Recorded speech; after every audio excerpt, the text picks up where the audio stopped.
welcome to This Explainer. Today, we're diving into one of the absolute most extreme engineering environments on the planet. We're going to trace the incredible evolution of offshore oil rigs. We'll be looking at the stark contrast between the old and the new, starting way back with those fragile, shallow water wooden piers of the late 19th century and tracking the journey all the way out to the ultra-deep water, heavily robotic megastructures out there today. It's a pretty wild ride, so let's get right into it. You know, it's super easy to assume offshore drilling is this strictly modern invention, right? Like it was born out of advanced 21st century tech. But I actually want to shatter that illusion for a second. The contrast between old and new is just wild. We literally go from these simple, rickety wooden structures built right over the beach surf in the 1890s straight to the absolute sci-fi reality of today's deep water mobile units. The leap in innovation here is just staggering. So here's our game plan for this explainer. We're going to map out the journey from those early piers to modern deepwater behemoths, dig into the insane engineering of modern rigs, and talk about what it's actually like to live on a steel island. Then, we'll dive into how these things are maintained using some crazy digital twin tech. And finally, look at what happens when it's time to decommission the megastructure. Okay, let's kick things off by looking at how we got from simple coastal piers to these massive deepwater rigs.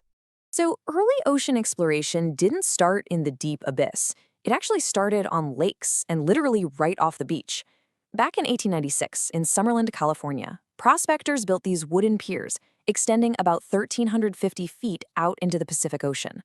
Using the exact same techniques they used on land, they basically pounded steel pipes 455 feet down below the seabed. It was super rudimentary. Yep, but it proved a massive point. Extracting oil from beneath the ocean was actually possible. From those beach piers, the industry had to innovate fast if they wanted to reach deeper water.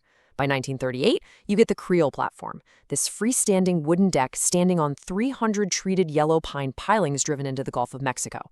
Fast forward to 1947, and Kerr-McGee hits a massive milestone, the first well drilled totally out of sight of land. Then the steel mobile rigs hit the scene, like the first jackup rig, the Scorpion, in 1954. But honestly, the most fascinating leap happened in 1961. Engineers were towing a submersible rig called the Blue Water Rig No. 1, and they noticed it was bizarrely stable while partially submerged. That happy little accident? It led directly to the invention of the floating semi-submersible rigs we still rely on today. That brings us to the modern era, where engineering these structures is an entirely different beast altogether. Because think about it, before a single piece of steel even touches the ocean, engineers have to know exactly where to go. They run these massive, highly sophisticated searches, starting with seismic surveys. Specialized ships tow these long arrays of acoustic receivers called streamers. They blast sound waves down through the water and deep into the soil layers beneath the seabed. By measuring exactly how those sound waves bounce back, they can map out geologic structures miles below the ocean floor. It's basically like taking a giant ultrasound of the Earth to pinpoint the hydrocarbons. And once they actually find a spot, they have to build something to reach it. Just take a second to wrap your head around this number, 1,736 feet. That is the actual staggering height of the Bullwinkle oil rig down in the Gulf of Mexico. When we say megastructures, we aren't exaggerating. The Bullwinkle rig absolutely dwarfs some of the most famous landmarks on the planet. I mean, it's significantly taller than the Empire State Building, which is 1,250 feet, and it totally towers over the Eiffel Tower. Because the vast majority of the rig is hidden beneath the waves, we totally forget that we are looking at some of the tallest freestanding structures humanity has ever constructed. Now, depending on the environment, rigs are designed specifically for their water depths. In shallow waters up to around 400 feet, we use jackup rigs. These are super mobile platforms that float to a site and literally jack their hulls up out of the water on these huge extendable steel legs. For moderate depths, you build massive fixed platforms, permanently anchoring them deep into the seabed. But once we push into deep and ultra-deep water, building fixed steel legs all the way down is completely impossible. So the engineering shifts to floating systems. You got tension leg platforms, which are stabilized by vertical tethers pulled completely taut to the seafloor. And then those massive ship-shaped vessels, FPSOs, operating way out in ultra-deep frontier waters. So, what does it actually take to live on one of these floating steel islands? Let's take a look at the human element. It's a logistical marvel, honestly. An offshore platform is basically a self-contained miniature city. They sleep up to 200 crew members at a time, complete with big cafeterias and living quarters. You commute to work via helicopter and usually grind out intense 2-week shifts before flying back to shore. But here's a crazy detail. You will rarely find a window in the living areas. The interiors are almost entirely windowless to protect everyone and the equipment from the absolute extreme weather and hurricane-force winds that constantly batter the rigs. And as you can imagine, the isolation used to be brutal. Back in the 1970s, before modern tech, offshore workers got exactly one phone call a week, and it was hard capped at 6 minutes. Can you imagine? Compare that to the reality today. Modern rigs are loaded with onboard Wi-Fi, meaning crews can easily stay in touch with their families, while tech experts can troubleshoot live via video conferencing right from the mainland. That digital shift? A massive game changer for crew morale and keeping operations running smoothly. But it's not just the crew getting a digital upgrade. Let's talk about how these rigs are actually maintained today. Maintaining these beasts is a high-stakes, endless battle against the ocean, and today, they win that battle using predictive AI and something called a digital twin. Basically, a digital twin is exactly what it sounds like, a completely virtual digital replica of a physical asset. It could be a single pump or literally the entire processing plant. It's continuously fed with real-time data from the physical rig.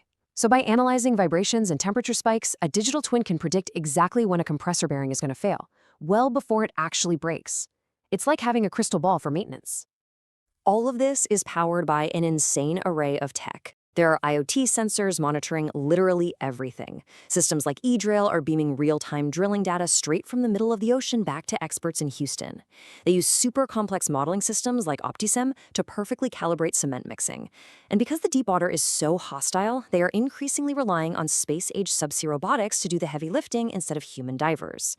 The tech is incredibly redundant. Honestly, it's very much like what you'd see in the aerospace industry. Eventually, though, a reservoir dries up. Which brings us to the final phase, decommissioning the megastructure. Tearing down one of these giants is heavily regulated, extremely complex, and ridiculously expensive. It usually goes down in 3 big steps. First up is well plugging and abandonment. They pump in permanent cement barriers deep underground to seal the wells shut and make absolutely sure nothing leaks. Second, you have the infrastructure removal. They bring out these colossal heavy lift vessels to carefully slice up and dismantle the steel platforms and pipelines, hauling it all back to shore. And finally, environmental restoration. The seabed is scanned and cleared out to guarantee the site is left completely clean and safe. But here's the cool part. Completely scrapping them isn't the only option anymore. There are some genuinely creative end-of-life scenarios out there. Under Rigs to Reefs programs, they'll actually leave the underwater jacket sections in place, letting them become these incredible, thriving artificial coral reefs. Some older platforms are being retrofitted to pump captured CO2 back into the empty rock vaults beneath the seafloor. A few are even being redesigned as heavy-lift rocket launch bases for space exploration. Oh, and over in Saudi Arabia, they are literally turning a decommissioned rig into a giant aquatic theme park. So yeah, they often find a second life long after the oil stops flowing.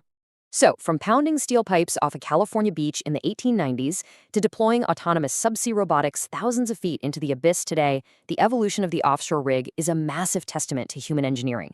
But it leaves us with a huge question. As global energy demands shift and our tech pushes us deeper into uncharted, hostile waters, what exactly will the next generation of extreme marine engineering look like? Will it be entirely autonomous? Will humans even be on board? Only time will tell. Thank you so much for joining me for this explainer, and keep your curiosity running deep.